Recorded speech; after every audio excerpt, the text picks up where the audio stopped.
ಗೌರವಿಸುವ ಅನ್ನೋದು ಒಂದು ಪ್ರತಿಜ್ಞಾವಿಧಿಯ ಮಾತಾಗಿದೆ. ಸೊ ಇವತ್ತು ರಾಜ್ಯಾದ್ಯಂತ ಏಕಕಾಲಕ್ಕೆ 11 ಗಂಟೆಗೆ ಪ್ರತಿಜ್ಞಾವಿಧಿಯನ್ನು ಮುಗಿಸಬೇಕೆಂದರೆ ಆದೇಶಗಳಿಂದ ಎಲ್ಲರೂ ಸಾವಧಾನ ಸ್ಥಿತಿಯಲ್ಲಿ ನಿಂತವರು ನಿಮ್ಮ ಮತದಾನವನ್ನು ಮುಗಿದು ಸಾವಧಾನ ಸಾವಧಾನ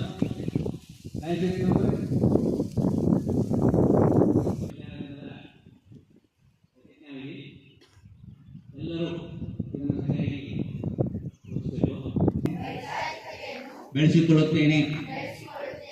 ನಾನು ಪ್ರಶ್ನೆ ಮಾಡದೆ ಯಾವುದೇ ತರ್ಕ ಒಪ್ಪುವುದಿಲ್ಲ ಹಾಗೂ ಸಂವಿಧಾನ ಅಂಧಕಾರವನ್ನು ನಿರ್ಮೂಲನೆ ಮಾಡಿ ಜೀವ ಜಗತ್ತಿಗೆ ಪೂರಕವಾದ ಬದುಕನ್ನು ರೂಪಿಸಿಕೊಡುತ್ತೇನೆಂದು ಈ ಮೂಲಕ ರಾಷ್ಟ್ರೀಯ ವಿಜ್ಞಾನ ದಿನದಂದು ಪ್ರತಿಜ್ಞೆ ಮಾಡುತ್ತೇನೆ. ಜೈ ಭಾರತ್, ಜೈ ಕರ್ನಾಟಕ, ಜೈ ಸಂವಿಧಾನ, ಜೈ ವಿಜ್ಞಾನ. ಕಾರ್ಯಕ್ರಮ ಮಾಡಬೇಕಾಗಿತ್ತು. ಲಾಸ್ಟ್ ಇಯರ್ ನಾವು ಶಾಲೆಗಳ ವಿಜ್ಞಾನ ಮತ್ತು